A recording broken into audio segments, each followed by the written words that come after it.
Drama के start में हम हमारे हीरो फू सिमिंग को देखते हैं जो कि कुछ लोगों से बच के भाग रहा होता है। तभी वो हमारी हीरोइन लुएना से टकरा जाता है और उसे पकड़ लेता है और कहता है कि मेरी हेल्प करो, और अपनी शर्ट खोलकर एना को अपने ऊपर बिठा लेता है, जिससे कि वो लोग कंफ्यूज हो जाते हैं कि शायद कोई कपल है और वहाँ से चले जाते हैं। एना जोर से सिमिंग को थप्पड़ मार देती है और वहाँ से जाने लगती है। तो सिमिंग एना को एक जेट पेंडेंट देता है और बेहोश हो जाता है। एना सोचने लगती है कि शुक्र है कि मैं यहाँ से जा रही थी, और उसे मेडिसिन खिलाने लगती है, लेकिन नहीं खिला पाती। तो एना उसे अपने मुंह से मेडिसिन खिलाती है और उसे कवर करके वहाँ से चली जाती है।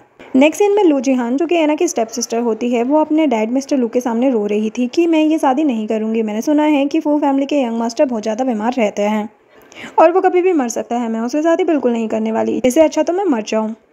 तो डैड कहते हैं कि फू फैमिली बहुत ज़्यादा ताकतवर है और हमने उनके ग्रैंडपा से वादा किया था कि तुम्हारी शादी उन्हीं के घर में होगी, तो मैं कुछ नहीं कर सकता।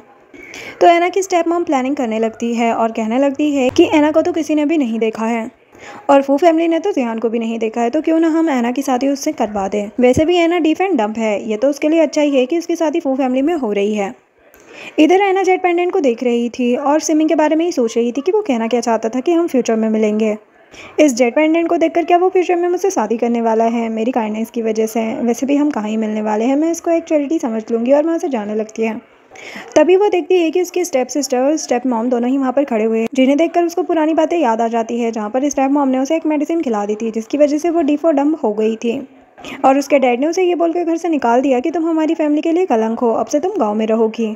और स्टेप मॉम ने उसे धमकी दी थी कि अगर तुम अपनी मॉम को सही सलामत देखना चाहती हो तो जैसा हम कहे वैसा ही करो और वहाँ जाकर आराम से रहो, मुझे कभी भी अपनी शक्ल मत दिखाना। एना उन्हें देखकर वहाँ से भागने लगती है तो जिहान अपने बॉडीगार्ड्स को एना के पीछे लगा देती है और वो लोग उसे पकड़ लेते हैं। स्टेप मॉम कहने लगती है कि मिस्टर लू ने तुम्हारे लिए बहुत अच्छा रिश्ता ढूंढा है जो कि फू फैमिली का यंग मास्टर है, तो तुम वहाँ जाकर आराम से शादी करके रहो।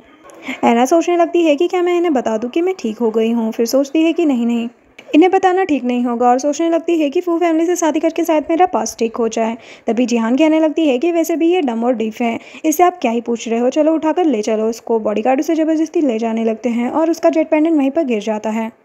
एना कार में बैठी हुई थी और सोच रही थी कि 10 साल हो गए हैं अब मॉम, मुझे लगता है कि मैं आपको ढूंढूंगी और जिन्होंने हमें तकलीफ दी है उनसे बदला जरूर लूंगी। वहीं दूसरी तरफ सिमिंग एना को ढूंढ रहा था, तभी उसका फ्रेंड सैन लिनफेंग आ जाता है और कहता है कि तुम्हारी ब्राइड आने वाली है। लू फैमिली शादी के लिए मान गई है, जो सुनकर सिमिंग कहने लगता है कि लू फैमिली जरूर पैसों के लिए ही शादी करवा रही होगी, मैं उसे छोड़ूंगा नहीं, यहाँ से रोती हुई वापस जाएगी वो। तभी वहाँ पर ग्रैंडमा आ जाती है और कहने लगती है कि तुम ऐसा कुछ भी नहीं करोगे, तुम्हारे ग्रैंडपा ने ये शादी अरेंज की थी जब वो जिंदा थे, तुम उस लड़की को बहुत अच्छे से ट्रीट करोगे। तो सिमिंग ओके बोलकर वहाँ से चला जाता है। इधर एना तैयार हो रही थी, तभी वहाँ पर जियाना आती है और उसे ताने देने लगती है कि तुम ज़्यादा हवा में मत उड़ो, फू फैमिली का यंग मास्टर बहुत ज़्यादा बीमार है और जल्दी मरने वाला है और तुम भी विडो हो जाओगी, तुम दोनों बिल्कुल परफेक्ट मैच हो। और वहाँ से चली जाती है। एना सोचती है कि एक बार मेरी मॉम को मिलने दो, फिर मैं तुम्हें बताती हूँ। नेक्स्ट सीन में एना सिमिंग से मिलती है और जैसे ही वो सिमिंग को देखती है वो तो हैरान हो जाती है कि ये तो वही बंदा है। सिमिंग एना के पास जाता है और कहता है कि अच्छा, तो तुम्हें ही लू फैमिली लाई है, तुम्हें कितने पैसे दिए हैं? तो एना सोचने लगती है कि क्या इसे मैं बता दूँ कि मैं बोल और सुन सकती हूँ, लेकिन नहीं, मुझे अपना सेफ साइड लेकर चलना चाहिए, और इशारा करने लगती है कि मैं बोल नहीं सकती। तो सिमिंग समझ नहीं पाता और उसका गला पकड़ लेता है। तो एना उसे इशारों में समझाने की कोशिश करती है। तो सिमिंग कहता है कि क्या तुम बोल नहीं सकती? तो एना हाँ कहती है। सिमिंग कहता है कि सुन भी नहीं सकती? तो उसमें भी वो हाँ कहती है। तो सिमिंग कहता है कि तुम्हें वो कैसे पता लग रहा है जो मैं बोल रहा हूँ? एना कहती है कि तुम्हारी लिपसिंग से। तो सिमिंग उसका हाथ पकड़ लेता है और इस पर गुस्सा करने लगता है कि लू फैमिली ने 200 मिलियन के बदले ये बेकार इंसान भेज दिया है, जिसे देखकर एना सोचने लगती है कि ये तो मरने वाला था और ये इतना ज़्यादा स्ट्रॉन्ग कैसे हो सकता है। तभी वहाँ पर सर्वेंट आकर बताता है कि ग्रैंडमा की तबीयत खराब हो गई है। सभी लोग रूम में जाते हैं। सिमिंग ग्रैंडमा को हॉस्पिटल ले जाने की बात करता है। तभी एना भी वहाँ पर पहुँच जाती है और इशारों में कुछ कहने लगती है। तो सिमिंग कहता है कि मेरे पास तुम्हारे साथ खेलने का टाइम नहीं है, तो जाओ यहाँ से, मैं तुमसे बाद में बात करूँगा। तो एना एक नोटबुक लेकर आती है और उसे लेकर बताती है कि उनके पास 10 मिनट से भी कम टाइम है, अगर आप इनको हॉस्पिटल लेकर जाओगे बहुत ज़्यादा डेंजर सिचुएशन हो सकती है, मैं ग्रैंडमा की जान बचा सकती हूँ। जो सुनकर सिमिंग कहता है कि मैं तुम पर भरोसा क्यों करूँ? तो एना कहती है कि अगर मैं नहीं बचा पाई तो तुम मेरी जान ले लेना। तो सिमिंग कहता है कि तुम्हारे जैसे इंसान का मेरी ग्रैंडमा की लाइफ से कोई भी कंपैरिजन नहीं है। तो एना जबरदस्ती सिमिंग को साइड करती है और खुद ग्रैंडमा को चेक करने लगती है। तो सिमिंग उसका गला पकड़ लेता है और कहता है कि अगर मेरी ग्रैंडमा को कुछ हुआ ना तो मैं तुम्हें और तुम्हारी फैमिली दोनों को ही मार दूंगा। एना सोचने लगती है कि इससे तो मेरा ही फायदा होगा, तुम उन्हें मार दो पर अभी मुझे ग्रैंडमा की जान बचाने दो। शुक्र है कि मैंने कुछ लाइफ सेविंग एक्यूपंक्चर सीख लिया है। और ग्रैंडमा को चेक करके उन्हें एक्यूपंक्चर थेरेपी दे देती है, जिसे देखकर सिमिंग सोचने लगता है कि इसने मेरी ग्रैंडमा को नुकसान पहुंचा दिया और एना को ग्रैंडमा से दूर करता है और सर्वेंट को कहता है इसको मगरमच्छ के सामने फेंक दो। तभी ग्रैंडमा कहने लगती है कि तुम क्या कह रहे हो, इसने मेरी जान बचाई है, तुम मेरी ग्रैंड डॉटर इन लॉ के साथ ऐसा बिहेव कैसे कर सकते हो? ये तो बहुत ही ज़्यादा अच्छी है, तुम्हें इसका ख्याल रखना चाहिए, तुम कितने ज़्यादा डफर हो। और सिमिंग को काफ़ी ज़्यादा डांटने लगती है। तभी वहाँ पर मिस्टर फू, जो कि सिमिंग का अंकल होता है, आ जाता है और कहने लगता है कि मॉम आप ठीक तो हो ना। ग्रैंडमा कहती है कि हाँ मैं ठीक हूँ, मुझे मेरी बहू ने बचाया। जो देखकर मिस्टर फू कहता है तुमने उन्हें बचाया, मैंने तो सुना है कि सिमिंग की शादी लू फैमिली की डॉटर से हो रही है, लेकिन तुम कौन हो। तो एना इशारों में बोलने लगती है। तो मिस्टर फू को कुछ भी समझ नहीं आता। तो सिमिंग बताता है कि ये डीफ एंड डम्प है, लू फैमिली ने हमें चूना लगा दिया है। तो ग्रैंडमा कहती है कि नहीं ये बहुत अच्छी है, इसको सब कुछ आता है, तो मैं इसकी हिफाजत करनी होगी और अच्छे से ख्याल रखना होगा। अब सिमिंग ग्रैंडमा को कोई भी टेंशन नहीं देना चाहता था, इसलिए कहता है कि ठीक है और वहाँ से उसे ले जाता है। जिसके बाद एना फ्रेश होकर निकलती है और देखती है कि सिमिंग किसी से बात कर रहा है और उसे एना के बारे में इन्वेस्टिगेशन करने के लिए कहता है और साथ ही उस जंगल वाली लड़की के बारे में भी पता करने के लिए कहता है। जो सुनकर एना कहने लगती है कि कहीं इसे मुझ पर शक तो नहीं हो गया। तभी वो देखती है कि मेरा जेट पेंडेंट कहाँ गया और अपने जेट पेंडेंट को ढूंढने लगती है, जो कि सिमिंग देख लेता है और कहता है कि तुम क्या ढूंढ रही हो। तो एना अपने सर नाम में हिलाती है। सिमिंग उसके करीब जाता है और कहता है कि हमारी शादी हो चुकी है, अब हमें अपने रिश्ते को आगे बढ़ाना चाहिए। और उसे खुद के क्लोज खींचता है और कहता है कि तुमने रिमर तो सुना ही होगा कि मैं ज़्यादा समय तक जिंदा नहीं रहने वाला, तो तुमने मेरी फैमिली की प्रॉपर्टी लेने के लिए ही मुझसे शादी की है ना। मेरा मन में सोचने लगती है कि मुझे तुम्हारी प्रॉपर्टी में कोई इंटरेस्ट नहीं है। सिमिंग कहता है कि तुम बिल्कुल भी ये मत सोचना कि ग्रैंडमा तुम्हें पसंद करती है, तो मैं भी करूंगा। आज से मैं बेड पर सोऊंगा और तुम नीचे। जो सुनकर एना को बहुत ज़्यादा गुस्सा आता है। सोचने लगती है कि तुम जैसे डेविल से शादी कौन करना चाहता था, तुम्हें तो अपनी लाइफ सेवियर की भी रिस्पेक्ट करनी नहीं आती, कितने खड़ूस हो। इसके बाद एना खाना प्रिपेयर कर रही थी। तभी ग्रैंडमा आ जाती है। वो बहुत ज़्यादा खुश थी और कहने लगती है कि ये सब सर्विंग कर लेंगे, तुम्हें ये सब करने की ज़रूरत नहीं है, तुम बहुत ज़्यादा अच्छी हो। और उसे एक अनलिमिटेड कार्ड दे देती है कि तुम जब चाहो तब शॉपिंग कर लेना। एना शॉपिंग के लिए जाती है। तभी वहाँ पर जिहान के गले में जेट पेंडेंट देखकर सोचने लगती है कि मुझे लग ही रहा था कि इसी ने चुराया होगा। वो ज्वेलरी शॉप में जाती है। तभी वहाँ पर जिहान आ जाती है और एना को कहने लगती है कि तुम यहाँ पर क्या कर रही हो, तुम यह नेकलेस डिजर्व नहीं करती हो। और सेल्स गर्ल को कहने लगती है कि यह नेकलेस मुझे दे दो। वो कहती है कि यह इन्होंने ऑर्डर किया है। तो जिहान कहने लगती है तो मैं इसके 3 गुना पैसे दूंगी। तो वो मान जाती है कि ठीक है, ये 10 मिलियन का है तो आप 30 मिलियन दे दीजिए। जो सुनकर जिहान की तो सांसें ही रुक जाती है कि इतने पैसे वो कहाँ से लाएगी। तभी एना उससे जेट पेंडेंट छीनने लगती है और इशारों में कहती है कि ये मेरा है। पर जिहान सोचने लगती है कि शायद ये बहुत ज़्यादा महंगा होगा, तभी तो ये वापस छीन रही है और उस लड़की को कहती है कि 30 मिलियन कम पैसे नहीं है, तो मैं तुम्हारे मैनेजर से मिलना चाहती हूँ।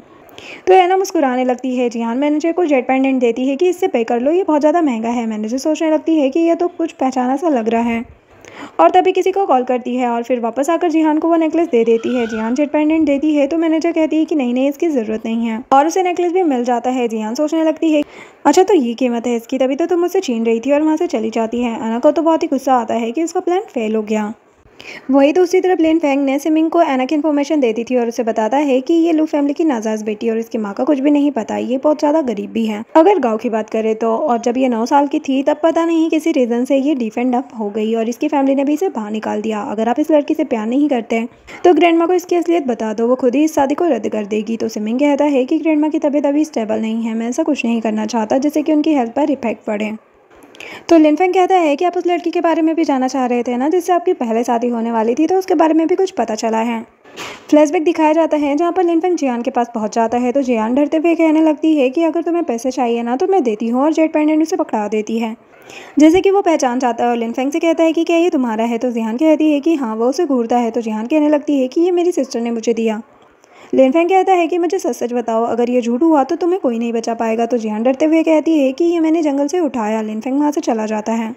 फिर कार में दिखाया जाता है जहाँ पर सिमिंग जेट पेंडेंट को देखते हुए सोच रहा था कि क्या वह तुम ही हो। तभी लिनफेंग कहता है कि उस औरत ने इसे जंगल से उठाया है और यह कैमरा है जो कि ज्वेलरी शॉप का है, और सिमिंग को वहाँ की फुटेज दिखाता है जिसे सिमिंग बड़े ही ध्यान से देखने लगता है। और लिनफेंग सिमिंग को बताता है कि वो ये भी बोल रही थी कि उसने अपनी बहन को यहाँ शादी के लिए बुलाया है क्योंकि उसे पता है कि सिमिंग जल्दी मरने वाला है। वो कितनी ज़्यादा बेवकूफ़ है, उसे ये नहीं पता कि वो पूरी ज्वेलरी शॉप आराम से खरीद सकती थी। तभी सिमिंग देखता है कि एना जिहान की पेंडेंट को छीन रही है। तो सिमिंग कहता है कि इसको हमेशा मेरी चीज़ें क्यों पसंद आती है। तो लिनफेंग उससे पूछने लगता है कि जिहान का क्या करना है।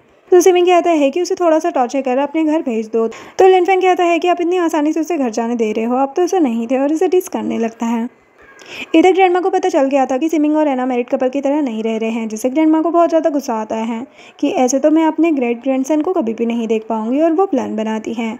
जब एना घर पहुंचती है और जैसे ही वो सिमिंग को अपने सामने देखती है तो वो चौंक जाती है। सिमिंग उसके पास आता है और कहने लगता है कि तुम्हें मेरी चीज़ बहुत ज़्यादा पसंद है ना, और उसे जेट पेंडेंट दिखाता है। तो एना सोचने लगती है कि इसके पास ये कैसे पहुंच गया, क्या ये मॉल गया था। तभी वहाँ ग्रैंडमा आ जाती है और कहने लगती है कि तुम क्या नहीं इसे देने वाले, और जेट पेंडेंट छीन लेती है। और एना को कहने लगती है कि क्या तुम्हें ये पसंद है, ये हमारे परिवार की धरोहर है।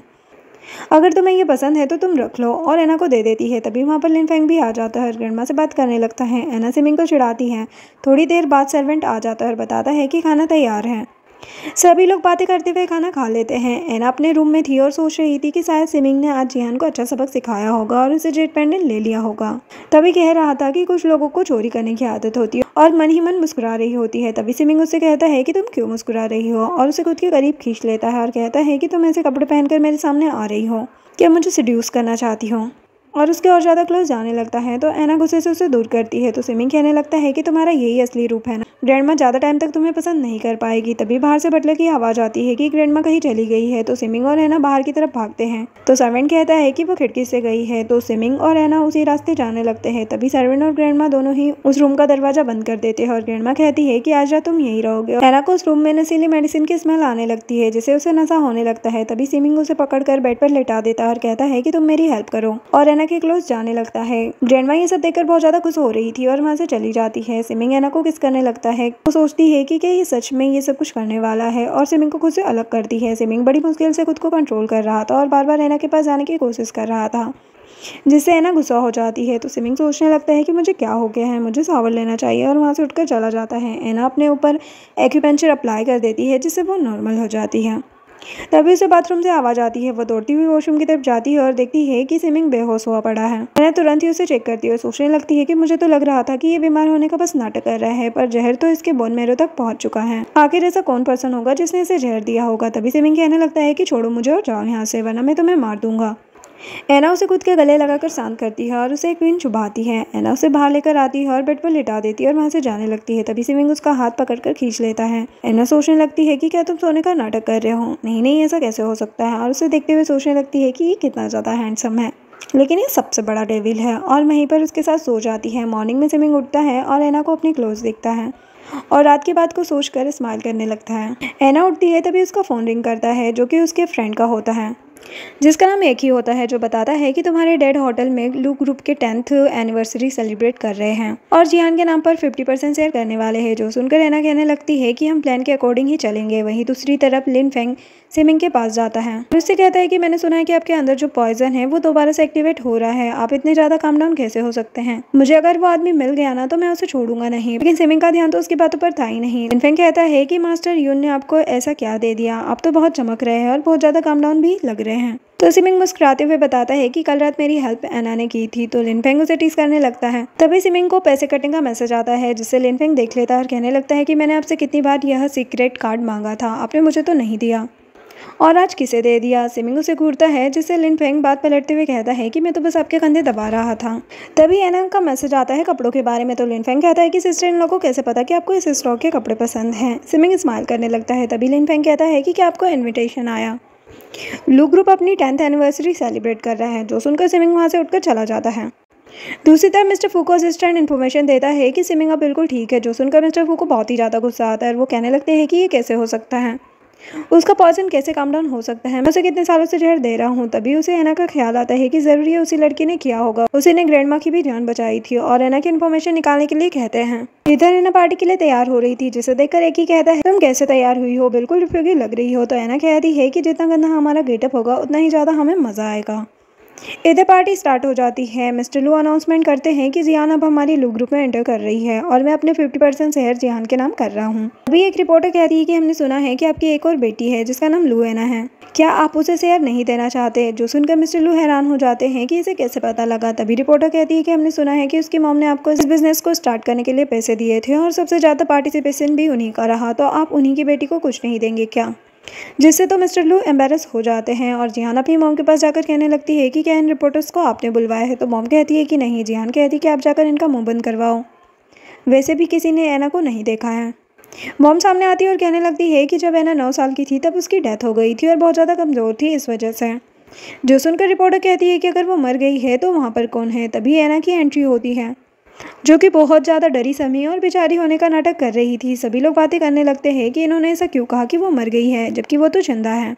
रिपोर्टर्स तो मॉम के पीछे पड़ जाते हैं कि हमने सुना है कि सबसे ज्यादा आपने ही एना को टॉर्चर किया है और उसे परेशान भी किया है। तभी मिस्टर लू बीच में आते हैं और कहते हैं कि मेरी बेटी बहुत ज्यादा बीमार रहती थी, इस वजह से मैंने उसे गाँव भिजवा दिया। तो एना कहने लगती है कि डैड आप ऐसा क्यों बोल रहे हैं, जिसकी आवाज सुनकर सभी लोग तो हैरान हो जाते हैं कि ये तो डिफेंडर नहीं है। मिस्टर लू को तो कुछ समझ ही नहीं आता कि अब वो क्या करे, लेकिन उन्हें रिपोर्टर्स को क्लियर तो करना ही था। तो वो कहने लगते हैं कि ये थोड़ा बहुत ठीक है, तो इसका मतलब ये नहीं है कि मैं अपनी लू ग्रुप इसके नाम कर दूं। ऊपर से ये विलेज में भी रही है, ऐसे कुछ आता जाता नहीं है। तो एना डरते हुए डैड के पास जाती है और कहने लगती है कि अपने मॉम से प्रॉमिस किया था कि आप लू ग्रुप मुझे ही देंगे, आप ऐसा कैसे कर सकते हैं। तभी डैड उस पर हाथ उठाने वाले थे, उससे पहले ही एना डरने का नाटक करने लगती है, जिससे सभी रिपोर्टर्स उनकी फोटो खींच लेते हैं कि यह तो अपनी बेटी पर हाथ उठा रहे, उसे टॉर्चर करते हैं। अब डैड सब कुछ ठीक करने के लिए कहते हैं कि ठीक है, मैं दोनों को ही चांस देता हूँ और एक ड्रॉ निकालता हूँ, जिससे पता चल जाएगा कि किसको मेरी कंपनी के शेयर्स मिलेंगे। जियान कहने लगती है कि इसने तो सब कुछ बर्बाद कर दिया। तो मम कहती है कि तुम चिंता मत करो, मैं होटल के मैनेजर से बात कर लूंगी। ड्रॉ निकलता है और सब कुछ एना को मिल जाता है, जिसे देखकर जियान हैरानी से कहती है कि ऐसा कैसे हो सकता है। एना बहुत ज्यादा खुश थी। पार्टी खत्म हो जाती है और सब लोग चले जाते हैं। मिस्टर लू हंसकर जियान को थप्पड़ मार देते हैं और कहते हैं कि तुम किसी भी काम की नहीं हो, तुम इतना सा भी संभाल नहीं सकी। तो जियान कहती है कि जरूर उसने सब कुछ पहले से ही प्लान किया होगा, वरना ऐसे कैसे हो सकता है। तो मिस्टर लू कहते हैं कि हमें कुछ ना कुछ करके उससे वो कॉन्ट्रैक्ट लेना ही होगा और अपने बॉडीगार्ड को इंस्ट्रक्शन देता है कि कुछ भी करो उसे लेकर आओ। एना बड़ी खुशी खुशी घर को जा रही थी, तभी कुछ लोग उसका पीछा करते हैं। एना छुप जाती है, तभी सिमिंग जाकर उसे पकड़ लेता है और कहने लगता है कि तुम कब तक ये नाटक करती रहोगी। एना सोचने लगती है कि क्या ये होटल के अंदर था। सिमिंग कहता है कि बताओ मुझे, वैसे तुम सच में बहुत अच्छी एक्टिंग करती हो, तुमने तो मुझे भी धोखे में डाल दिया। एना कहती कि ऐसा कुछ नहीं है, मैं भी हेल्पलेस थी। तो सिमिंग कहता है कि तुमने शायद मुझे अंडरस्टिमेट कर लिया है, अगर तुम्हें लू ग्रुप चाहिए थी तो तुम मुझे क्यों नहीं कुछ करती, ऐसे 10 लू ग्रुप में तुम्हें दिलवा सकता हूँ। और उससे कॉन्ट्रैक्ट छीन लेता है। एना उससे कॉन्ट्रैक्ट मांगती है तो सिमिंग कहता है कि मुझे खुश करो और कॉन्ट्रैक्ट ले लो, और वहाँ से जाने लगता है। तो एना उसके पास आती है और उसे किस कर देती है, जिससे सिमिंग हैरान हो जाता है, उसे खुद से दूर करता है और उसकी आंखें बंद करते हुए कहता है कि तुम्हारी ये इनोसेंट शकल मुझ पर काम नहीं करेगी, और वहाँ से चला जाता है। एना उसके पीछे भागती है, तभी उसके पैर पर लग जाती है और वो चिल्लाने लगती है कि मेरे पैर में लग गई है। तभी सिमिंग उसके पास आता है और उसे गोद में उठाकर ले जाने लगता है, और यह सब जिहान अपने फोन में रिकॉर्ड कर लेती है और उसके पास जाकर कहने लगती है कि तुमने आज पार्टी में क्या मैस मचाया। तभी वह सिमिंग की शकल देखती है और सोचने लगती है कि ये तो बहुत ही ज्यादा हैंडसम है, इतनी ज्यादा लकी कैसे हो सकती है, जो कि इतने हैंडसम बंदे के साथ मजे मार रही है। और कहने लगती है तुम इस बेकार सी लड़की के पीछे अपना टाइम वेस्ट क्यों कर रहे हो, मैं तुम्हें इससे कहीं ज्यादा गुना दे सकती हूँ। जो सुनकर एना हंसने लगती है। तो जिहान उसे कहती है कि तुम क्या बेशर्मों की तरह हंस रही हो। सिमिंग कहता है कि बेशर्म वो नहीं बल्कि तुम हो रही हो, जाओ यहाँ से। और एना को कार में बिठाकर ले जाता है, जो देखकर जिहान को काफी गुस्सा आता है। इधर बॉडीगार्ड आकर मिस्टर लू को बताता है कि जब हम एना का पीछा कर रहे थे तब कुछ लोगों ने आकर हमें घेर लिया और बाकी लोगों को मार दिया, सिर्फ मैं ही बचा हूँ। जो सुनकर मिस्टर लू बहुत हैरान होता है कि आखिर वो कौन थे। तभी वहाँ पर जिहान आ जाती है और उनसे कहने लगती है कि एना बाहर किसी आदमी के साथ मजे मार रही थी और उसे वो वीडियो दिखाती है। इसमें सिमिंग का फेस नहीं दिख रहा होता। मिस्टर लू कहता है कि यह तो मिस्टर फू की गाड़ी है। जिहान कहने लगती है कि अच्छा, तो ये दोनों तरफ से पैसे ले रही है और किसी और आदमी पर पैसे उड़ा रही है। फिर मिस्टर लू कहता है कि अगर फू फैमिली को यह पता चल गया कि एना का किसी और के साथ अफेयर चल रहा है तो वो हमें छोड़ेंगे नहीं। मोम कहती है कि ये बात तुम मुझ पर छोड़ दो। इधर एना सिमिंग के सामने बैठी हुई थी और कॉन्ट्रैक्ट सामने रखा था, वो उठाने की कोशिश करती है। तो सिमिंग कहता है कि प्लीज थोड़ा होनेस्ट तो रहो, लगता है मुझे तुम्हें लेसन सिखाना होगा। एना डरते हुए कहती है कि अब हम ग्रैंडमा को क्या कहेंगे। तो सिमिंग कहता है कि तुम एक्टिंग में बहुत ज्यादा अच्छी हो, तो तुम कोई ना कोई सॉल्यूशन तो जरूर ढूंढ लोगी। तभी वहाँ पर ग्रैंडमा आ जाती है और कहने लगती है कि मैंने बटलर से सुना है कि तुम डीफ एंड डम नहीं हो, आखिर तुमने एक्टिंग क्यों की। तो एना उन्हें बताने लगती है कि मैं जियान नहीं हूँ बल्कि एना हूँ, मुझे माफ कर दो कि मैंने आपसे झूठ बोला, अब मुझे यहाँ से जाना चाहिए। पर ग्रैंडमा उसे रोक लेती है और कहने लगती है मैं अपनी बहू को कहीं नहीं जाने दूंगी, मुझे तुम जैसी बहू कहाँ मिलेगी जो मेरा इतना ज्यादा ख्याल रखती है, जो मेरे लिए इतना सारा सामान भी लेकर आती है। जो सुनकर सिमिंग सोचने लगता है कि अच्छा, तो ये इतने महंगे महंगे सामान ग्रैंडमा के लिए लेकर आती थी, मुझे तो लगा कि इसको लग्जरियस चीजों का कुछ ज्यादा ही शौक है। तभी वहाँ पर एक सर्वेंट आती है जो गिफ्ट लेकर आती है। तो एना उसमें से एक गिफ्ट ग्रैंडमा को देती है और दूसरा बटलर को, और सिमिंग को कुछ भी नहीं मिलता, उसका तो पोपट बन जाता है। जिस पर ग्रैंडमा कहती है कि सच में ये कोई गिफ्ट डिजर्व नहीं करता, और दोनों हंसने लगते हैं। नेक्स्ट सीन में एना कॉन्ट्रैक्ट ढूंढ रही थी, तभी सिमिंग वहाँ पर आ जाता है और उससे कहने लगता है कि तुम क्या कर रही हो। तो एना कहती है कि मुझे भूख लगी है। सिमिंग कहता है अच्छा, तो तुम सोफा के पीछे खाना ढूंढ रही हो। एना कुछ नहीं कहती और वहाँ से जाने लगती है। तभी सिमिंग कहता है कि मैं तुम्हें कॉन्ट्रैक्ट दे सकता हूँ, पर मेरी एक शर्त है। एना उसकी चापलूसी करने लगती है, तो सिमिंग उसे अपनी शर्त बताता है कि तुम्हें हर रात मेरे साथ सोना होगा। जो सुनकर एना तो हैरान हो जाती है। सिमिंग उसे गोद में उठाकर बेड पर लेटा देता है। एना कहने लगती है कि तुम ये क्या कर रहे हो। तो सिमिंग उसका हाथ पकड़ लेता है। एना उसको पिन चुभाने वाली थी, तो सिमिंग कहता है कि अगर तुमने मुझे पिन चुभाई तो मैं तुम्हें पूरी रात सोने नहीं दूंगा, मैं बस ठीक से सोना चाहता हूँ, और वहाँ पर सो जाता है। एक्चुअल में उसे इंसोम्निया होता है और उसे ऐना के साथ काफ़ी रिलीफ फील होता है। यहाँ पर ऐना सोचने लगती है कि इसके कहने का मतलब सिर्फ साथ में सोने से था और मैं तो कुछ और ही सोच रही थी, और दोनों सो जाते हैं। नेक्स्ट मॉर्निंग ऐना खाना खा रही थी, तभी बटलर आकर बताता है कि लू फैमिली आई है, जिस पर ऐना बटलर को उन्हें बाहर ही खड़ाने के लिए कहती है। पूरी लू फैमिली बाहर वेट कर रही थी, तभी जिहान कहती है कि अभी तो सेरिस के नाम ट्रांसफ़र भी नहीं हुए है और इसने ये तेवर स्टार्ट कर दिया है, जब ट्रांसफ़र हो जाएंगे तो सोच लो डैडी ये क्या करेगी। डैड कहते हैं कि अगर इसकी शादी यंग मास्टर से नहीं हुई होती तो मैं इसे मार ही देता। तीनों आपस में बातें कर रहे थे, तभी दरवाजा खुलता है और तीनों अंदर आ जाते हैं। जहाँ पर ऐना आराम से बैठी हुई थी तो जिहान उसके पास जाकर उससे कहने लगती है कि तुम कितनी ज्यादा चालाक हो, तुम तो उस टाइम पर इतना ज्यादा गरीब बेचारी बनने का नाटक कर रही थी और अभी देखो कितनी सालों से खुद से रह रही हो, तुम्हें तो बिल्कुल भी सम नहीं है, तुम बिल्कुल अपनी मॉम की तरह हो। जो सुनकर ऐना को गुस्सा आता है और वो उसे थप्पड़ लगा देती है, जिससे तुरंत ही मॉम बीच में आ जाती है और उसे कहने लगती है कि तुम्हारी हिम्मत कैसे हुई मेरी बेटी पर हाथ उठाने की, एक तो तुम गलतियां कर रही हो और ऊपर से दूसरों को दोष दे रही हो, और उसे कॉन्ट्रैक्ट देती है, इसमें साइन करो। ऐना कॉन्ट्रैक्ट देखती है जिसमें लिखा हुआ था कि वह शेयर्स अपनी मर्जी से जिहान को दे रही है और सारी प्रॉपर्टी लू फैमिली के नाम कर रही है, जिसे देखकर ऐना हंसने लगती है। तो जिहान कहने लगती है कि चुपचाप इस पर साइन कर दो, वरना जो 2 दिन पहले तुम किसी आदमी के साथ घूम रही थी ना और फू फैमिली को चीट कर रही थी, वो मैं जाकर फू फैमिली को बता दूंगी, जिससे वो तुम्हें मार ही डालेंगे। ऐना तो हैरान हो जाती है और कहने लगती है कि तुम्हारे पास क्या सबूत है। तो जिहान वही वीडियो दिखाती है, जिसे देखकर ऐना हंसने लगती है। अच्छा, तो इसे ये लग रहा है। मोम सोचने लगती है कि ये हंस क्यों रही है, ये इसलिए हंस रही है कि इसकी चोरी पकड़ी गई है। तो ऐना को समझाने का नाटक करने लगती है कि हम सब कुछ भूल जाएंगे और किसी को कुछ नहीं बताएंगे, तुम बस ये कॉन्ट्रैक्ट साइन कर लो और अपने डैड से माफ़ी मांगो, क्योंकि तुमने हमें काफ़ी देर तक बाहर खड़ा है। तो ऐना कहती है कि क्या सब कुछ ठीक हो जाएगा माफ़ी मांग कर। मोम कहती है कि हाँ। तो वो खड़ी होती है और डैड के पास जाकर कहती है कि आपको लगता है कि सिर्फ मुझे माफ़ी मांगनी चाहिए, आपको नहीं, जिस पर डैड को गुस्सा आता है और वह ऐना को थप्पड़ लगा देते हैं। एक्चुअल में ऐना जानबूझकर उनके पास गई थी, क्योंकि उसने ग्रैंडमा को आते हुए देख लिया था। ऊपर से ऐना जानबूझकर वॉच भी तोड़कर खुद को हर्ट भी कर लेती है। ग्रैंडमा फौरन से ऐना के पास आती है और उसे चेक करने लगती है और बटलर के साथ ऐना को वहाँ से भेज देती है। ऐना नाटक करने लगती है कि इसमें मेरे डैड की गलती नहीं है, मैं सब जिम्मेदारी लेती हूँ। जो सुनकर जिहान कहने लगती है कि ये कितना नाटक करती है। यहाँ पर ग्रैंडमा डैड को डांटने लगती है कि तुम्हारी हिम्मत कैसे हुई मेरी बहू को परेशान करने की। तो डैड कहते हैं कि जैसा आप देख रही है वैसा कुछ नहीं है, हम तो बस बातें करने आए थे। तो ग्रैंडमा कहती है कि तुम ऐसे बातें करते हो, उस पर हाथ उठाकर, और उन्हें नील डाउन होकर माफ़ी मांगने के लिए कहती है। तभी जिहान ग्रैंडमा का हाथ पकड़ती है और पोलाइट होते हुए कहती है कि इसमें डैड की गलती नहीं है। 2 दिन पहले ऐना किसी आदमी के साथ घूम रही थी, तो डैड बस उसे समझा रहे थे कि वो ऐसा ना करे, आप लोगों को चीट ना करे, जिससे ग्रैंडमा गुस्से में उसका हाथ झटक देती है और कहती है कि मैं तुम्हारी ग्रैंडमा नहीं हूँ। वही सिमिंग लिनफेंग से बात कर रहा था कि लगता है कि अभी भी लू फैमिली अच्छे से जी रही है। लिनफेंग कहता है कि कुछ भी कहो, लेकिन मैंने ऐसा बाप नहीं देखा जो अपनी बेटी के साथ ऐसा बिहेव करता है। हिसाब से सिस्टर इन लॉ से बहुत अच्छे से बिहेव करना। तभी वहाँ पर ऐना आ जाती है, जिसे देखकर सिमिंग कहने लगता है कि कभी भी खुद को दोबारा हर्ट मत करना। माना कि तुम मेरी वाइफ हो और तुम्हें सब कुछ हैंडल करते आना चाहिए, लेकिन इस तरह से नहीं कि खुद को हर्ट किया जाए। ऐना कहती है कि तुम मैं करती क्या, वो मुझे फोर्स कर रहे थे साइन करने के लिए। तो सिमिंग कहता है कि भूलो मत कि तुम मेरी वाइफ हो। ऐना स्माइल करते हुए उससे फ्लर्ट करने लगती है कि तुम कहना क्या चाहते हो कि तुम हमेशा मेरे साथ रहोगे। तो सिमिंग कहता है कि तुम इसे कैसे भी ले सकती हो। ऐना उसके क्लोज जाते हुए कहती है कि तुम चिंता मत करो, मैं कभी भी फ्यूचर में तुम्हें एम्बेरस नहीं करूंगी, और उसे फ्लैंक किस करती है, जिससे वो स्माइल करने लगता है। तीनों ही बैठे हुए थे, तभी जिहान की नज़र ऐना पर पड़ती है और वो सोचने लगती है कि ये तो वही लड़का है। तभी वो वहाँ पर हंगामा मचा देती है कि देखो ऐना इस लड़के के साथ बैठी है। तभी देखा जाता है कि वहाँ पर तो कोई नहीं है सिर्फ ऐना के अलावा, क्योंकि सिमिंग और लिनफेंग वहाँ से भाग गए थे। लिन कहता है कि हम भाग क्यों रहे हैं। तो सिमिंग कहता है कि मैं अपनी आइडेंटिटी रिवील नहीं कर सकता, इससे इन सबको पता चल जाएगा कि मैं बीमार नहीं हूँ। वही जिहान सभी को कहने लगती है कि चलो हम देखकर आते हैं, जरूर ऐना ने उस आदमी को छिपा दिया होगा। तभी ग्रैंडमा कहती है कि यह कोई घूमने की जगह नहीं है जो जब तुम्हारी मर्जी हो आ जाए और जब तुम्हारी मर्जी हो घूम सके।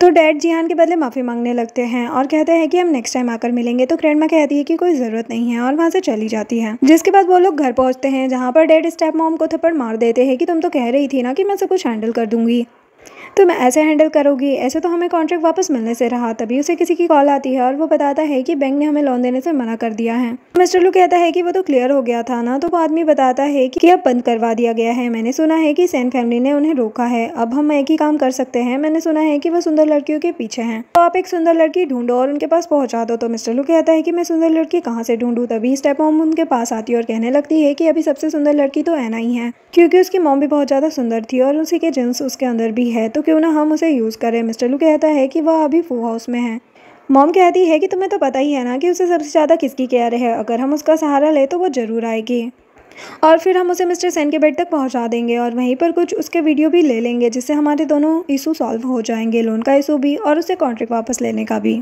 जो सुनकर मिस्टर लू कहने लगते हैं कि अगर तुम्हारा ये प्लान फेल हुआ ना तो दोबारा मुझे अपनी शक्ल मत दिखाना। दूसरी तरफ मिस्टर फू को एना की सारी इन्फॉर्मेशन मिल गई थी, जिसे देखकर मिस्टर फू एना और सिमिंग दोनों को ही मारने का ऑर्डर दे देते हैं। नेक्स्ट सीन में एना डैड और स्टेप मॉम के पास पहुंच जाती है, जिसे कि उन लोगों ने उसकी मॉम की इन्फॉर्मेशन देने का बोलकर बुला लिया होता है। तो एना उनसे कहने लगती है कि क्या खबर है मेरी मॉम के बारे में। तो स्टेप मॉम नाटक करते हुए कहने लगती है कि तुम्हें तो पता ही है, तुम्हारी मॉम जब तुम बच्ची थी तब पागल हो गई थी, पर मिस्टर लू ने उसकी केयर करने के लिए किसी आदमी को हायर किया था, अब हम तुम्हें वहाँ ले जाना चाहते हैं। एना कहती है कि चलो तो फिर। मॉम कहने लगती है कि आज तुम्हारा बर्थडे है, इसको उसी में कुछ खा पी लेते हैं, और बेटे को इशारा देती है, जो कि नशे वाली ड्रिंक एना को पिला देती है और एना को चक्कर आने लगते हैं। तो डैड कहते हैं कि चलो इसे मिस्टर सेन के बेड पर पहुंचा दें। इधर सभी लोग पार्टी में होते हैं और मिस्टर सेन और कोई नहीं बल्कि सैन लिनफेंग ही था। यहाँ पर सिमिंग उन लोगों की बातों से परेशान होकर सैन से कहता है मुझे होटल रूम की की दो, मैं जाकर रेस्ट करना चाहता हूँ। दूसरी तरफ जिहान एना को बेड पर फेंक देती है और कहती है कि देखो आज क्या होता है, और वहाँ से चली जाती है। एना तुरंत ही आंखें खोलती है और एकी को मैसेज करती है कि वहाँ क्या चल रहा है। तो रिप्लाई आता है कि वो अभी भी पी रहा है। तभी उसे आवाज़ आती है कि कोई आ रहा है।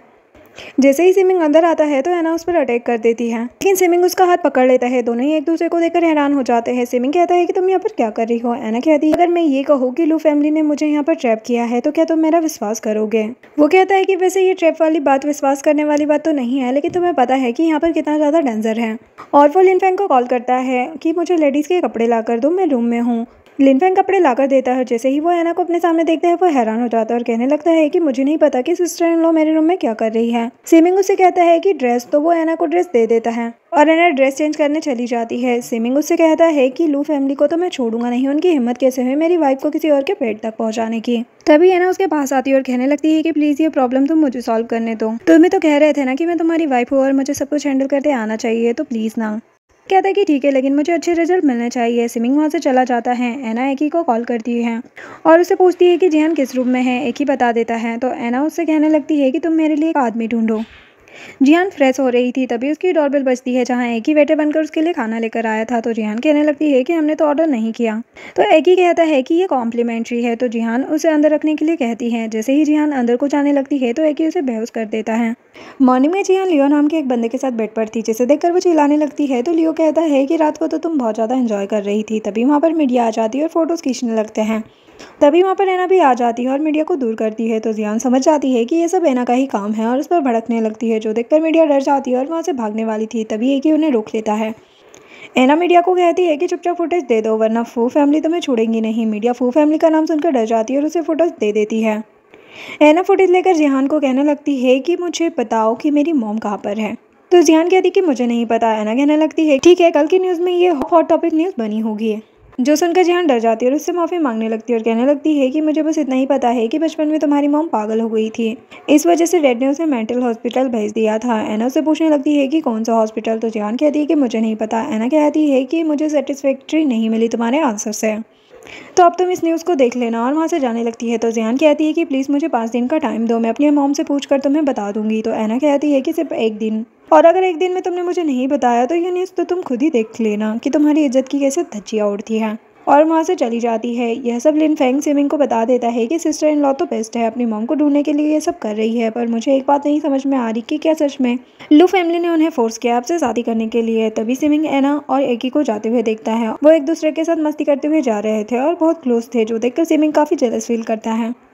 एना एकी की कार में बैठने वाली थी, तभी सिमिंग उसे रोक लेता है। एना नाटक करने लगती है कि अब मेरा हस्बैंड आ गया है, मुझे केब की जरूरत नहीं है, तुम जाओ। सिमिंग एकी को बड़ी बड़ी आंखों से घूरने लगता है। एकी कहता है कि ठीक है और वहाँ से चला जाता है और सोचने लगता है कि ये तो सच में डेविल है। सिमिंग एना से पूछता है कि ये सब क्या चल रहा है, बताओ मुझे। एना कहती है कि कुछ भी तो नहीं। तो सिमिंग कहता है कि बहुत हुआ, अब तुम इसका नतीजा भुगतोगी। सिमिंग उसे उठाकर कार में बिठाता है और उसे किस करने लगता है। एना उससे दूर होती है और कहती है कि मैं सच बोल रही हूँ, मैंने तो बस अपनी बहन को बचाया है। तो सिमिंग फिर से उसे किस करता है, जिससे एना उसे कसकर थप्पड़ लगा देती है। तो सिमिंग कहता है कि क्या प्रॉब्लम है, मैं तुम्हारा हस्बैंड हूँ और ये मेरा हक बनता है, और उसे फिर से किस करने लगता है। तो एना कहती है कि नहीं नहीं, और डाइवर्स मांगने लगती है। जो सुनकर सिमिंग कहता है कि क्या बोला तुमने। तो एना कहती है कि अगर तुम्हें मेरे काम पर डाउट है तो हम डिवोर्स ले लेते हैं, जिससे तुम्हें कोई भी डाउट नहीं रहेगा मैं फू फैमिली को नुकसान पहुंचा रही हूँ। तो सिमिंग कहता है कि मैं चाहता था कि तुम मुझे सच बताओ, लेकिन लिनफेंग ने पहले इसकी इन्फॉर्मेशन निकाल ली थी। अब तो मैं तुम्हें मगरमच्छ को खिलाऊंगा। तभी ग्रैंड माँ का उसे कॉल आता है। ग्रैंड माँ सिमिंग से पूछती है कि क्या तुम एना के साथ हो। तो सिमिंग कहता है कि नहीं। तभी एना पीछे से कहती है कि हाँ हाँ मैं इसी के साथ हूँ।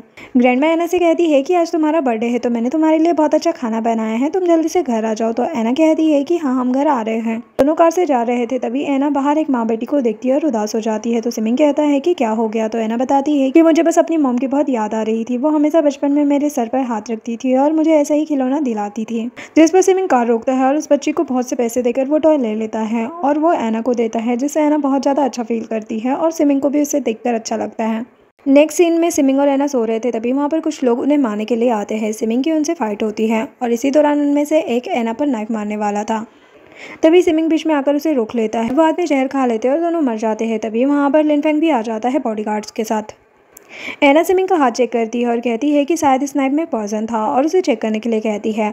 पर सिमिंग जब अपना हाथ नहीं दिखाता तो एना उसे डांटने लगती है और उसे बैठाकर चेक करने लगती है, जो देखकर लिनफेंग तो हैरान हो जाता है कि सिमिंग इसे कुछ भी नहीं कह रहा है और गुस्सा भी नहीं हो रहा है। तभी एना कहती है कि हमें जल्द से जल्द डॉक्टर के पास जाना चाहिए। तो लिनफेंग उसे रोकता है और कहता है कि मैंने मास्टर यून को यहाँ पर बुला लिया है, वो आकर चेक करेंगे। तभी वहाँ पर मास्टर यून आते हैं, जिसे देखकर एना कहने लगती है कि आप यहाँ पर चलो आप पहले सिमिंग को चेक कर लो। मास्टर यून एना को देखकर कहने लगते हैं कि तुम जाकर रेस्ट करो, तुम बहुत ज़्यादा पतली हो गई हो, और एना को वहाँ से भेज देते हैं। सिमिंग मास्टर यून से पूछने लगता है कि आप मेरी वाइफ से कहाँ पर मिले। तो मास्टर यून बताते हैं कि जब वो छोटी थी तब मुझे किसी गांव में बीमार पड़ी हुई मिली थी। मैंने इसे चेक किया था, वो डीफ और डम थी, तो मैंने उसका इलाज भी किया था और इलाज करने के बाद वो बिल्कुल ठीक हो गई। और ठीक होने के बाद वो मुझसे कहने लगी कि मुझे भी मेडिसिन की कला सीखनी है और मुझे बहुत ज़्यादा परेशान करने लग गई। तब मैंने उसे मना किया, पर आखिरकार मुझे परेशान होकर कुछ basic life saving medical skills उसे सिखाने ही पड़े ताकि वो मुझे परेशान ना करे, और साथ ही मैं उसे कुछ बुक्स भी देकर आया था। जो सुनकर लिनफेंग कहने लगता है कि सिस्टर इन लॉ तो बहुत ज़्यादा सैमलेस थी। मास्टर यून उसके सर पर मार देता और कहता है कि ये क्या कह रहे हो तुम, वो इसलिए मेरे पीछे पड़ी थी क्योंकि वो सीखना चाहती थी। जिसके बाद सिमिंग मास्टर को और लिनफेंग को वहाँ से भेज देता है और वो अपने रूम में जाता है। तभी वहाँ देखता है कि एना स्ट्रेस पर ही सो गई है। वह उसके पास जाकर उसे उठाने लगता है। तो एना उससे पूछने लगती है कि क्या तुम मरने वाले हो। तो सिमिंग कहता है कि चलो तुम्हें नींद आ रही है और उसे बेड पर लेटा देता है और वहाँ से जाने लगता है। तभी एना को एकी का मैसेज आता है, जिसे देखकर सिमिंग बहुत ज़्यादा गुस्सा हो जाता है और वह एना को उठाता है और कहता है कि मुझे इसको एक्सप्लेन करो। एना कहती है कि ऐसा कुछ नहीं है, वो बस मेरा फ्रेंड है और इसके कहने का वो मतलब नहीं है।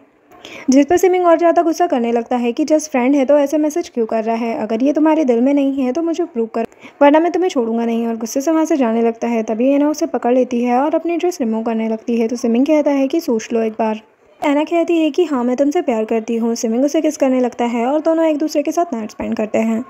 जब मॉर्निंग में एना उठती है तो पहले तो खुद को ऐसे देखकर हैरान हो जाती है, फिर सोचने लगती है कि क्या मुझे ऐसे बता देना चाहिए कि मैं वही लड़की हूँ।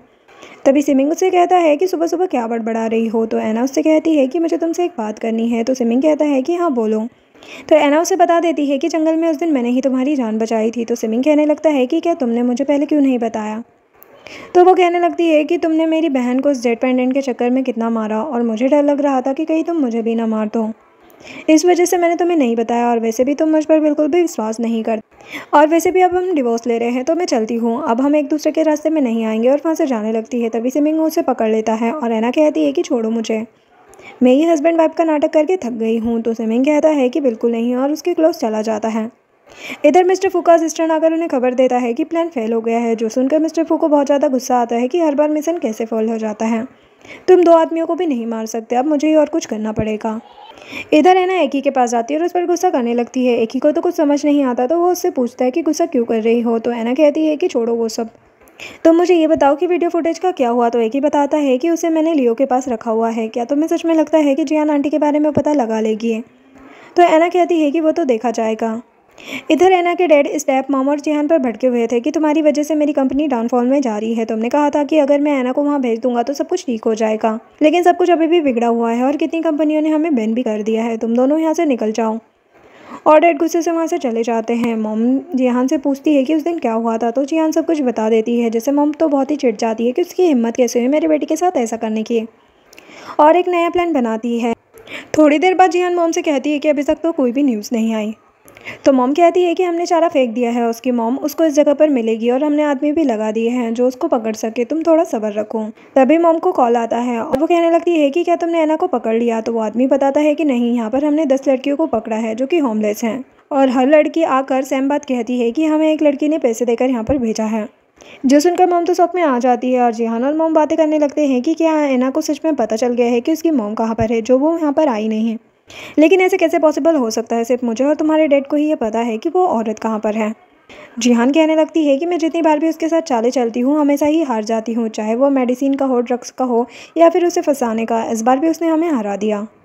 तभी मॉम कुछ सोचते हुए बाहर चली जाती है और जिहान उनके पीछे। दोनों कार में बैठते हैं और उनका पीछा एकी और ऐना कर रहे थे, और ऐना का पीछा लिनफेंग कर रहा होता है। मॉम एक जगह पर पहुंचती है और एक औरत से बात करते हुए कहने लगती है कि ऐना की मॉम कहाँ पर है, क्या उसे कोई मिलने आया था। तो औरत बताती है कि नहीं, कोई नहीं आया। वैसे भी पिछले 10 सालों से यहाँ पर कोई नहीं आया है और वो पूरी तरीके से पागल हो चुकी है। मॉम और जिहान उसे देखने जाते हैं। ऐना की मॉम को जंजीरों से बांध कर रखा हुआ था, जिसे देखकर जिहान कहने लगती है कि क्या ये सच में सबसे ज़्यादा ब्यूटीफुल थी, लगता तो नहीं है। तो मॉम कहती है कि उससे फ़र्क नहीं पड़ता, आखिर मैंने इससे इसका सब कुछ छीन लिया। अब मैं इसकी बेटी को भी इसके सामने तड़पाऊंगी और उसे भी टॉर्चर करूंगी। और दोनों हंसने लगते हैं। तभी वहाँ पर ऐना और एकी आ जाते हैं और लिनफेंग भी। ऐना जैसे ही अपनी मॉम को देखती है वह उनके पास जाती है और रोने लगती है, जिसे देखकर लिनफेंग को भी बहुत गुस्सा आता है और वह उस पर हाथ उठाने वाली थी। तभी ऐना उसके पास आती है और कसकर स्टेप मॉम को थप्पड़ लगा देती है कि तुम्हारी हिम्मत कैसे हुई मेरी मॉम को इतना ज़्यादा टॉर्चर करने की, मैं तुम्हें जान से मार दूंगी। जियान कहने लगती है कि तुम लोग के खिलाफ जा रही हो, और 10 सालों से जो उसकी मॉम को कैद करके रखा है तब लोग आ गया था। ऐना कहने लगती है कि मैं तुम दोनों को नहीं छोड़ूंगी, जितना टॉर्चर तुमने मेरी मॉम को किया है उतना ही तुम्हें भी सहना पड़ेगा। और वहाँ से अपनी मॉम को ले जाती है और साथ में एक ही को कहती है कि इनको बहुत ज़्यादा टॉर्चर करना। लिन फेंग सिमिंग को सारी इन्फॉर्मेशन दे देता है कि हम अभी हॉस्पिटल जा रहे हैं और ऐना की मॉम की तबीयत बिल्कुल भी ठीक नहीं है, जिन्हें देखकर सिस्टर इन लॉ भी डिप्रेशन में जा चुकी है। जो सुनकर सिमिंग भी उदास हो जाता है। तभी वहाँ पर उसके अंकल मिस्टर फू आ जाते हैं और नाटक करते हुए कहते हैं कि मुझे तुम्हारी बहुत ज़्यादा चिंता हो रही थी, और बोलने लगते हैं कि मैंने सुना है कि तुम पर किसी ने अटैक किया, क्या तुम अब ठीक हो, मैं तुम्हारे लिए डॉक्टर भी लेकर आया हूँ, ये बहुत ज़्यादा जीनियस डॉक्टर है। तो सिमिंग कहता है कि मेरी बीमारी का कोई भी इलाज नहीं है, आप कितनी ही कोशिश कर लीजिए। तो मिस्टर फू कहता है कि ऐसा कुछ नहीं होता, सभी चीज़ों का इलाज होता है, ये बेस्ट डॉक्टर है, तुम्हारी बेस्ट तरीके से इलाज करेगा। और डॉक्टर को सिमिंग को चेक करने के लिए कहते हैं। डॉक्टर सिमिंग को चेक करते और कहता है कि इनके पास ज़्यादा टाइम नहीं है, और वहाँ से जाने लगते हैं। तो मिस्टर फू सिमिंग से कहता है कि चलो कोई बात नहीं, यह नहीं तो कोई और सही, मैं बहुत से डॉक्टर ढूंढ लूँगा जो तुम्हें बेस्ट इलाज देंगे, क्योंकि तुम्हें फू ग्रुप को संभालना भी तो है। और वहाँ से चले जाते हैं। वही डॉक्टर ऐना को आकर बताता है कि तुम्हारी मॉम की हेल्थ बहुत ही ज़्यादा ख़राब है। ऐना कहती है कि हम कुछ भी करने के लिए तैयार हैं, आप बस उन्हें ठीक कर दीजिए। यहाँ पर उसकी मॉम पागलों की तरह बिहेव करने लगती है। तो ऐना उन्हें शांत करती है कि मैं आपकी ही बेटी हूँ, अब मैं किसी को भी आपको हर्ट नहीं करने दूंगी, और रोने लगती है। तभी वहाँ पर सिमिंग आ जाता है और उसे टिफिन देता है, ये कहकर कि यह मेरे लिए लिन फेंग लेकर आया था, लेकिन मुझे पसंद नहीं आया तो तुम ले लो। तभी वहाँ पर मास्टर यून भी आ जाते हैं, जिसे देखकर ऐना कहने लगती है कि आप यहाँ पर क्या कर रहे हो। तो मास्टर यून कहते हैं कि किसी बेवकूफ़ ने मुझे यहाँ पर बुलाया था, जिससे ऐना खुश हो जाती है। तो मास्टर यून कहते हैं कि मैं पहले इनका चेकअप कर लेता हूँ, तब तक तुम लोग बाहर जाओ। ऐना सिमिंग से थैंक्स कहती है। तो सिमिंग कहता है कि मुझे थैंक यू नहीं चाहिए, अगर तुम थैंक यू कहना चाहती तो किसी और वे में कह सकती हो। तो ऐना कहती कि आपको क्या चाहिए। तो सिमिंग कहता है कि किस। तो ऐना शर्मा जाती है और वहाँ से चली जाती है। तभी मास्टर यून बाहर आ जाता है और कहता है कि क्या तुम ऐना के साथ अच्छे से बिहेव कर रहे हो। तो सिमिंग कहता है कि मैं बस उसे अपने पास रखना चाहता हूँ, इसलिए मैंने उसकी मॉम को भी अपने पास रख लिया है, अब वो मुझे धोखा देने की सोचेगी भी नहीं। जो बात ऐना सुन लेती है और वो मिसअंडरस्टूड कर जाती है और सोचती है कि इस इंसान से क्या ही उम्मीद की जा सकती है, और वहाँ से चली जाती है। मास्टर यून सिमिंग को समझाते हैं कि अगर तुम किसी को अपने पास रखना चाहते हो तो प्यार करो, ना कि ज़बरदस्ती, वरना एक टाइम पर तुम्हारी वाइफ तुमसे थक जाएगी और तुम्हें छोड़कर खुद ही चली जाएगी। और वो भी वहाँ से चले जाते हैं। सिमिंग ऐना को ढूंढता है जो स्टेज पर बैठी हुई थी, और कहने लगता है कि क्या तुम बाथरूम जाने के बाद गुम हो गई थी।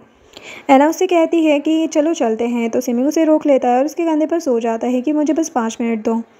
तो ऐना ऐसे ही रुकी रहती है। सिमिंग खड़ा होता है और कहता है कि चलो अब चलते हैं, और वहाँ से चला जाता है। ऐना सोचने लगती है कि आखिरकार तुम चाहते क्या हो। इधर जिहान और उसकी मॉम उसके डैड के पास जाती है और उन्हें बताने लगती है कि ऐना ने हमें बहुत ज़्यादा टॉर्चर किया, लेकिन डैड तो उनकी बातों पर बिल्कुल भी विश्वास नहीं करते और उल्टा जिहान को ही थप्पड़ मारकर वहाँ से चले जाते हैं। जियान अपनी मॉम से कहती है कि मॉम अब हम क्या करेंगे, हमें ऐना को 2 मिलियन भी देने हैं। तो मॉम कहती है कि वो सब मैं संभाल लूँगी। फिर दिखाया जाता है कि एक आदमी पैसे लेकर लियो के पास जाता है। लियो पूछता है कि क्या तुम्हें जियान ने भेजा है। तो आदमी कहता है कि हाँ लो पैसे। लियो चेक करता है और देखता है कि सारे नकली नोट है, जिसे देखकर वह हैरान हो जाता है। तभी दूसरा आदमी उसे चाकू मार देता है और उसका फ़ोन लेकर ऐना को मैसेज करता है कि आपको नहीं लगता कि मैं इस काम के लिए बहुत कम पैसे ले रहा हूँ, आपको मुझे और ज़्यादा पैसे देने चाहिए। तो ऐना कहती कि ठीक है, मैं तुम्हें और ज़्यादा पैसे दे दूँगी। वो आदमी उसे बुलाता है तो ऐना वहाँ पर आ जाती है और देखती है कि वहाँ पर चाकू पड़ा हुआ है, तो वो उसे उठा लेती है।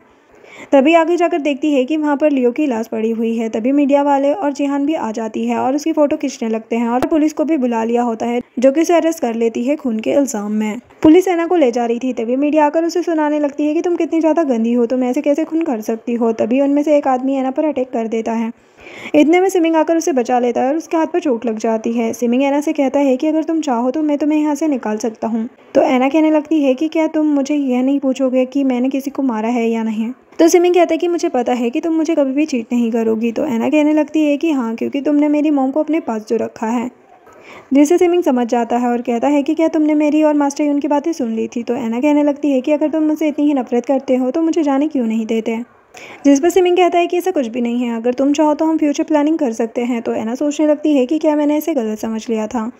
सिमिंग कहता है कि तुम्हें अपना प्रॉमिस तो याद होगा ना। फ्लैशबैक दिखाया जाता है जहाँ पर ऐना कहती है कि मैं कुछ दिनों के लिए तुम्हारे पास नहीं आऊँगी, मुझे ज़रूरी काम है।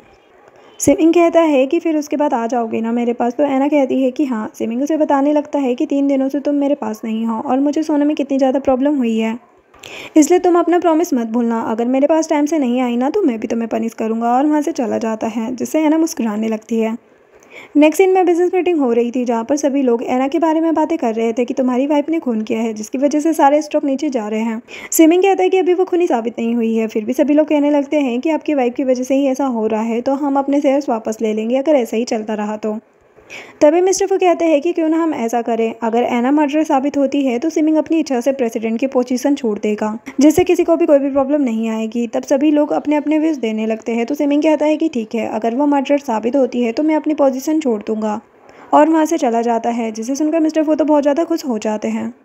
दूसरी तरफ स्टेप मॉम और जिहान आपस में बातें कर रहे थे कि ऐना जेल जा चुकी है, लेकिन फिर भी वह नहीं सुधरी। उसका एटीट्यूड वैसा ही है। वह मेरे साथ बहुत ज़्यादा रूड तरह से बात कर रही थी, क्या उसके पास कोई एविडेंस हो सकता है। तभी उन्हें एक गिफ्ट आता है जिसके अंदर हाथ था, जिसे देखकर वो दोनों ही डर जाते हैं और कहने लगते हैं कि ये ज़रूर वार्निंग होगी। मुझे लगता है कि ऐना को छुड़वाने की वो लोग पूरी तरीके से कोशिश करेंगे, हमें कुछ तो करना ही होगा।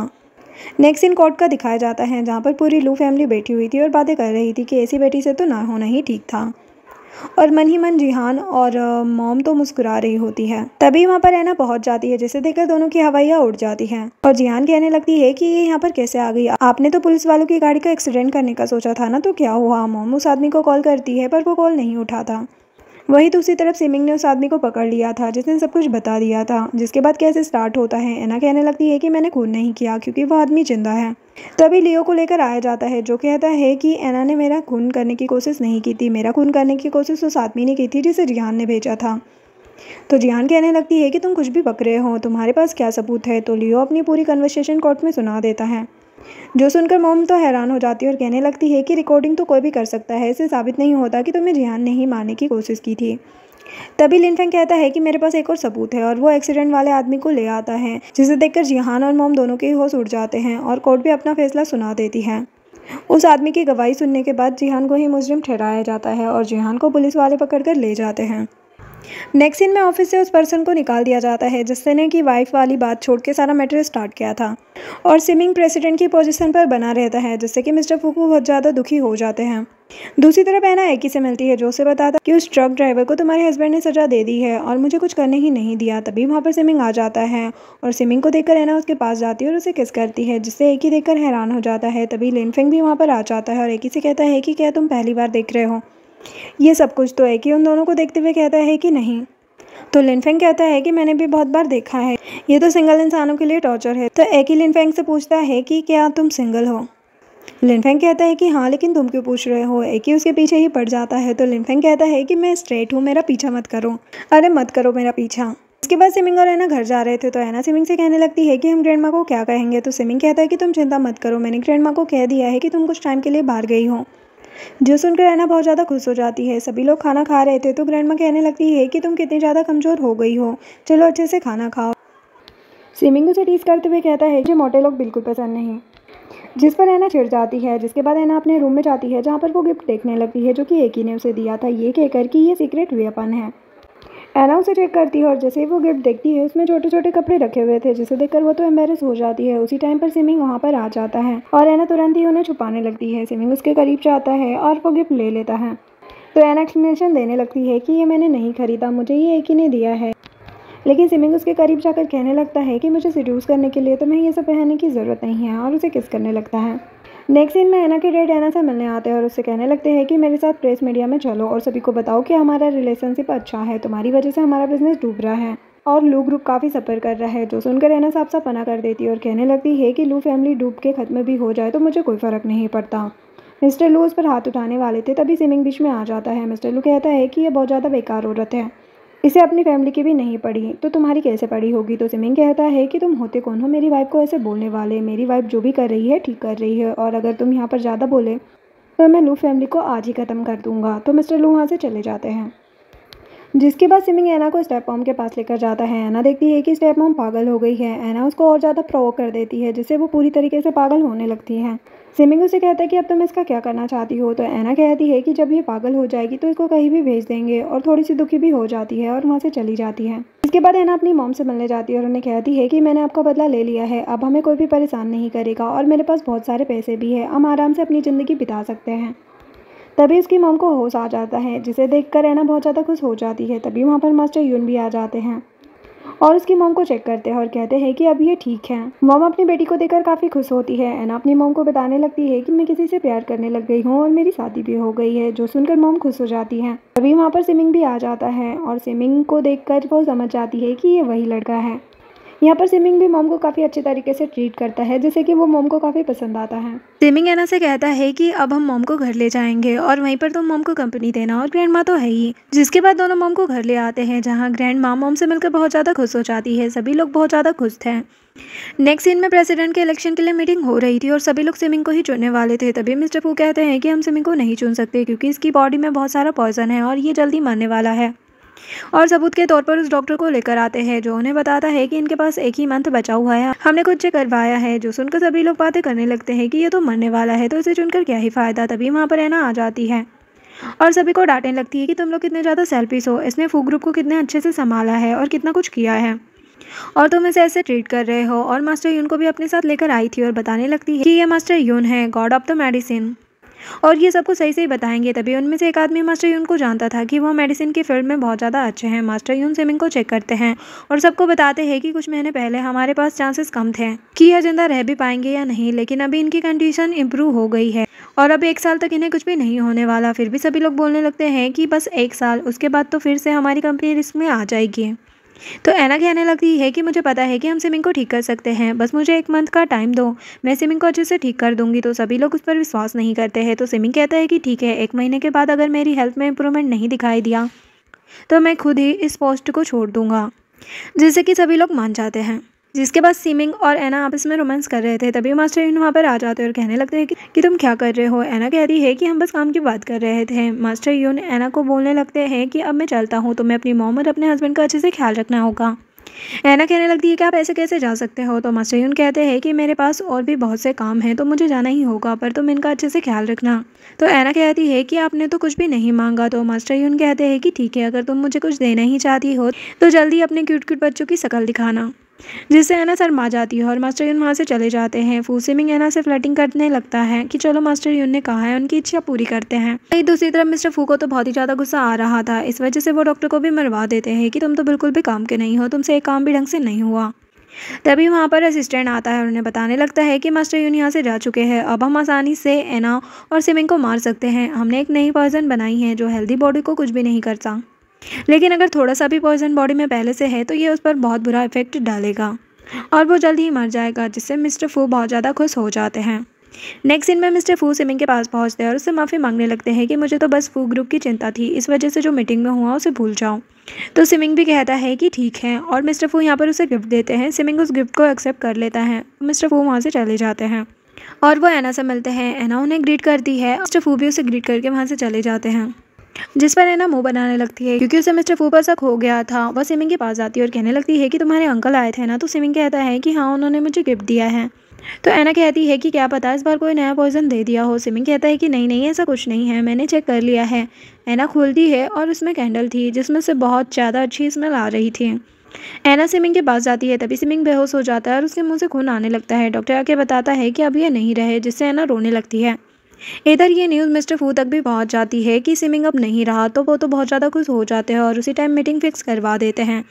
मीटिंग में सभी लोग बातें कर रहे थे कि मास्टर यून ने जब आकर चेक किया था तब तो उन्होंने सिमिंग के बारे में बताया था कि उसे 1 साल तक कुछ भी नहीं हो सकता, तो ये कैसे मर सकता है। क्या ऐना ने ही उसे पॉइजन दिया होगा? क्या वो फू ग्रुप को हथियाना चाहती है? शायद वो पैसे लेकर भाग गई होगी। मिस्टर फू कहने लगते हैं कि हाँ, हो सकता है, क्योंकि उसकी कोई खबर नहीं है। तभी वहाँ पर ऐना आ जाती है और कहने लगती है कि आप लोगों को किसने कहा कि मैं भाग गई हूँ। मिस्टर फू कहने लगते हैं कि तुमने सिमिंग को पॉइजन दिया ना। तो ऐना कहती है कि क्या, आपको कैसे पता? तो मिस्टर फू कहते हैं कि मास्टर यून ने खुद ही कहा था कि 1 साल तक उसे कुछ नहीं हो सकता, तो ज़रूर उसे किसी ने पॉइजन दिया है। ऐना कहती है कि हाँ, मास्टर यून ने कहा था, तो इसका मतलब उन्हें किसी ने जहर दिया है, पर वो मैं नहीं हूँ, बल्कि आप हो, आपने ही उसे जहर दिया है। मिस्टर फू कहते हैं कि तुम क्या कह रही हो, कुछ भी बके जा रही हो, फिर मैं क्यों दूंगा उसे जहर।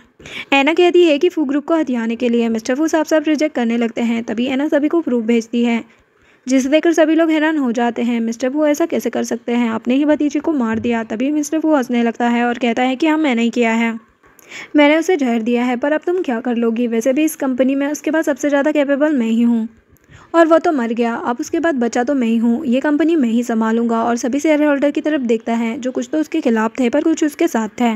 मिस्टर फू ऑर्डर देता है कि ऐना को पकड़ लो। तभी यहाँ पर सिमिंग आ जाता है, जिसे देखकर मिस्टर फू के तो होश ही उड़ जाते हैं कि तुम जिंदा हो। फ्लैशबैक दिखाया जाता है, जहाँ पर ऐना चेक करती है कैंडल को और उससे पता चल जाता है कि यह पॉइजन है। तो सिमिंग कहता है कि लिनफेंग ने इसे अच्छे से चेक किया था। तो ऐना कहती है कि यह हेल्थी पर्सन के लिए पॉइजन नहीं है, पर तुम्हारे लिए पॉइजन है, क्योंकि अभी तुम्हारी बॉडी में थोड़ा पॉइजन बाकी है। अभी हम तुम्हारे अंकल के पास जाएंगे तो वो इस बात को नहीं मानेंगे कि उन्होंने तुम्हें पॉइजन दिया है, तो हम जो चल रहा है वैसे ही चलने देते हैं। सिमिंग सोचने लगता है कि मतलब कि पहले भी उन्होंने ही मुझे पॉइजन दिया होगा। जिसके बाद ऐना एकी के साथ मिलकर मिस्टर फू के लैपटॉप से सारे डॉक्यूमेंट निकाल लेती है, और यही उसने प्रेजेंट में सबूत के तौर पर दिखाए होते हैं। यहाँ पर मिस्टर फू कहने लगते हैं तुम लोगों ने मुझे ट्रैप किया। तभी वहाँ पर पुलिस भी आ जाती है और मिस्टर फू को ले जाती है। जिसके बाद सिमिंग मिस्टर फू से जेल में मिलने के लिए जाता है और उनसे पूछने लगता है कि आपने ये क्यों किया। तो मिस्टर फू कहता है कि बचपन से ही मैं बेस्ट करने की कोशिश में था कि मुझे वो ग्रुप मिले, लेकिन डैड ने उसे तुम्हें दे दिया, तो मुझे बदला तो लेना ही था। वो कहता है कि आप फू ग्रुप को प्यार से भी तो मांग सकते थे। आपके बदले के चक्कर में ग्रैंडमा कितना ज़्यादा दुखी हुई, उन्हें आपसे कितनी ज़्यादा होप थी और आपने उन्हें कितना ज़्यादा हर्ट किया, जिससे मिस्टर फू भी थोड़ा सा उदास हो जाता है और सिमिंग वहाँ से चला जाता है। जिसके बाद सिमिंग काफ़ी ज़्यादा दुखी था और ऐना उसे काम डाउन कर रही थी। तभी ऐना उसे कहती है कि चलो हम बच्चे करते हैं, जिससे सिमिंग बहुत ज़्यादा खुश हो जाता है। कुछ सालों बाद का सीन दिखाया जाता है, जहाँ पर ऐना की एक प्यारी सी बेटी होती है, जिसके साथ वो जा रही होती है। यहाँ पर उसकी बेटी एक भिखारी को बोतल उठाकर देती है। जैसे ही ऐना उस भिखारी को देखती है तो वो और कोई नहीं बल्कि उसके डैड होते हैं। अपने डैड को इस हालत में देखकर उसे बहुत ज़्यादा बुरा लगता है, लेकिन फिर भी वो वहाँ से चली जाती है। जिसके बाद दिखाया जाता है कि पूरी फैमिली मिलकर फ़ोटोशूट करवाती है और फिर दोनों हस्बैंड वाइफ, और यहीं पर ये ड्रामा एंड हो जाता है। वीडियो पसंद आई हो तो लाइक शेयर एंड सब्सक्राइब करें। Thanks for watching.